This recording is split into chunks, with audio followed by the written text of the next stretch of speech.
top, I think our team did an outstanding job overcoming some injuries throughout the game. We had a couple kids go down.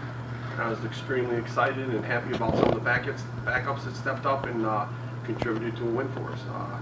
I was extremely excited about the way that our kids came out with the intensity they had from the get-go. They played well, they played hard, they played together, and that's what we talk about all the time. Talk a little bit about the field position in that game. You guys had terrific starting position. Yeah, we did. Our punter, Bob Shepard, did a great job on fourth down when he was punting. He had kicked some. They were pretty good. And earlier in the year, he was banged up a little bit, so he was struggling at the first couple weeks. But he's starting to feel a lot better, as you can see. And our kickoff coverage, we did give up one return for a touchdown, a little breakdown in coverage. But I thought our kickoff guy, Connor Frizzell, did a good job putting the ball where we wanted it to be. And again, kickoff to me is guys that want to run downfield, have the intensity, and that will go full speed. But we did have a breakdown there, which I wasn't happy about. And then right before the half, we had a punt block, which was a problem we had in our protection. Would it be unfair for you to say that you guys dominated the line of scrimmage both ways? I don't know if you want to say we dominated. I'd have to go back and look at the film tomorrow morning and let you know that one later on. But I'm pretty happy about how our offense and defensive line played. And we talk about it all the time. Firm believer, if you're good up front on both sides of the ball, you have a chance to win. And we stress it all the time. And I talk to our big guys all the time about dominating the line of scrimmage and controlling it. And I think they did on both sides of the ball today. Talk a little bit about Spence and what he did for you today, and he apparently likes to play against these guys. Yeah, that's right. Last year he had a great game versus Dartmouth as well. Kashadas is a horse, and when he gets going, and he's doing all the right things, and he knows his protections and everything. We don't mind feeding him the ball. And the last 2 weeks he's come on since Central Connecticut, which was 2 weeks ago. He's come on strong. He started off a little slow this year. He's a big kid. He's a big kid, and he's hard to bring down, and he runs well. As long as he holds on to that ball, then he'll get more carries. But he did a great job for us again today. For people who weren't here, can you come up with a way to describe how he's built? Because you say he's a big kid, but he's not a tall kid. Yeah, he's about 6 foot 252. That's what he's weighing right now when he checked in at camp. He may have been a little heavier, but now he's down to about 250, 252. And he packs a good punch. He's got good feet for someone that big. Like I said, he may not have breakaway speed, but his ability to cut and the feet that he has is outstanding. Coach, you're leading at halftime 13-10. I don't think you had a third down conversion in the first half. At halftime, what are you thinking? Are you thinking it's going to, the fear that that's going to catch up to you, or what adjustment do you make at halftime? Well, at half, I knew we were playing well. I knew the kids were playing hard and they were playing well. I knew it was going to be a tight game. It always has been with them. Last time we were here 2 years ago, we missed the field goal at the end of the game. Last year we had a blocker field goal to win it.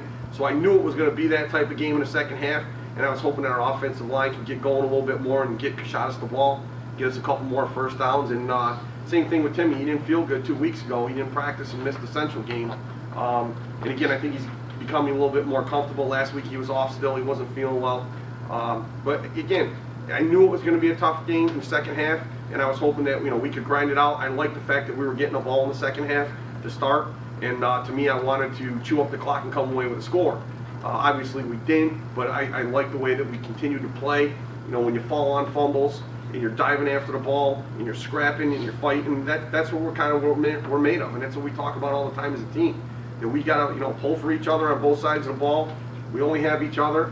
It's going to be a tough, hard-nosed battle, and you got to play together and stay together. And the kids did that. We had some turnovers there at the end of the game. We had some fumbles that we jumped on, so it worked out well. Do your kids come in here and take a look at the facilities and the reputation of the Ivy League? Do they come in with a chip on their shoulder? I don't know if it's a chip, but I don't know how you can not get out to play a game here at this place. I mean, I love coming up here to play. It's a first-class operation. You're talking about one of the best schools in the country when you're playing against Ivy League opponents. The facilities are outstanding. We've been competitive the last 2 years playing them, and obviously this year as well. Went right down there. 27-10 at one point. I still was nervous until I saw it 0-0-0. But it's a great opportunity, and I love playing Ivy League schools. I think our kids they get up for it a little bit. Not that they have a chip on their shoulder, but they like playing in that type of environment. It's a nice chance for your league as well. Each victory that you're able to notch against that Yeah, raises all ships, sort of? Yeah, a little bit. It's good for the league when the NEC can, beat schools outside the NEC conference. I know we played a lot of CAA schools, Patriot League schools, and Ivy League schools as a group as NEC members. But anytime you can win off, out of your conference against schools like this, it's outstanding. Coach Stevens had said coming in that your record was not reflective of your team. Has it taken the team a little while, and you a little while, with the coaching adjustment to sort of hit your stride? I don't think it was a matter of time to hit our stride. I just think we caught some bad breaks at the beginning. And we talked about it Monday night as a team. I was with the team. We had a good long talk, and they've been playing hard from the beginning. I mean, I don't think there was any much of an adjustment or a change that we had to get used to one another. I mean, I've been here 19 years, and I know the kids on the team and what they stand for and what they've gone through. I think at the beginning of the year, the first game of the year was a real heartbreaker for us. You go 4 overtimes to Morgan State and have a chance to win it in the second overtime. We had a field goal blocked. Kind of took a little wind out of ourselves, even though we went 2 more overtimes. So I think we just caught the wrong end of the stick at that point. We go to Colgate, which is, again, it's a great school, rich tradition, been in the NCAA playoffs, been in the championship game. I go for it on 4th and inches and the 9-yard line in a tie game. We don't get it. The momentum turns. They get 2 quick scores. On their 9-yard line? Yeah, on their 9-yard line. So at that point, again, those are 2 plays that I'm looking at as a season. If we make the kick, or at Morgan State in the second overtime to get a win, if I get the touchdown or the first down with Colgate in the third quarter tied 14-14, maybe it's a whole different game again. So I think the kids have been playing really hard. They know me, I know them. I didn't really change anybody on the staff. Everybody's the same. A couple new guys, and they filtered in. They did a great job, and they worked in with our kids. I just think they've been playing hard, and they've come out on the short end of the stick. And I told them, you got to keep playing hard and keep playing together, and eventually the ball will bounce our way. And I'm hoping now it continues and it snowballs. I mean, last year we started out 0-2 and ran off 4 in a row. Can you update us a little bit on Paul's status and how much he's around the team? What's the feeling? Will he be back at the end of the season, the start of next season? What's the sort of feeling? I was with him yesterday. I talked to him once or twice a day. I went to see him yesterday. He's doing better. He had a little setback at the beginning of September. We had to go back to Cleveland with an infection, but he's doing better now. He was good spirits all week. He says he's feeling stronger and he's feeling better. He had a doctor's appointment actually in the afternoon yesterday. He's going back to Cleveland for a couple routine checkups next week. But I talk to him every day, usually once or twice a day, kind of keep him in the loop and run some things by him. Obviously, he's a great person to run things by as a sounding board, and kind of talk to him about his thoughts and where he would be and what he thinks about where we're at and what we're doing. I bring him game tapes on Sunday night, so he watches those.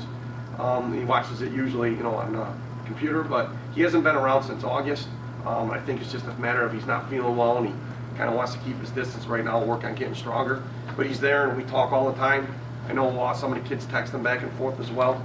So he's around, and I run a lot of things through him, keep him in the loop of what we're doing and just his thoughts. So, what's the prognosis? I mean, at this point it's sort of open-ended. We don't know if he's coming back. Yeah, it's open-ended. I think it's going to be see how he feels and how much better and stronger he can get. And like I said, he's continuing to work at it with his physical therapy and his rehab, and he gets stronger. And as long as he doesn't have setbacks and keeps progressing, that's a good sign for him.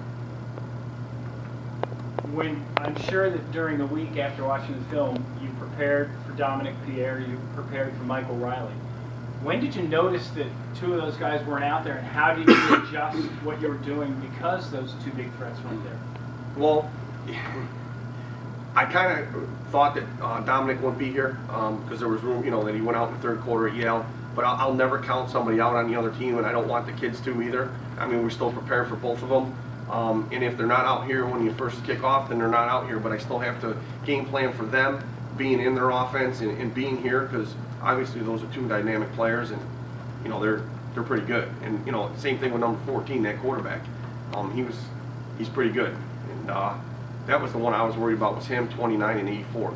Those 3 kids were pretty good weapons. And I think you just go ahead and you prepare, knowing that they're going to be there, and if they don't show up, they don't show up, or if they're injured and they're out, that's one thing, but I can't take that chance that they're not going to be involved.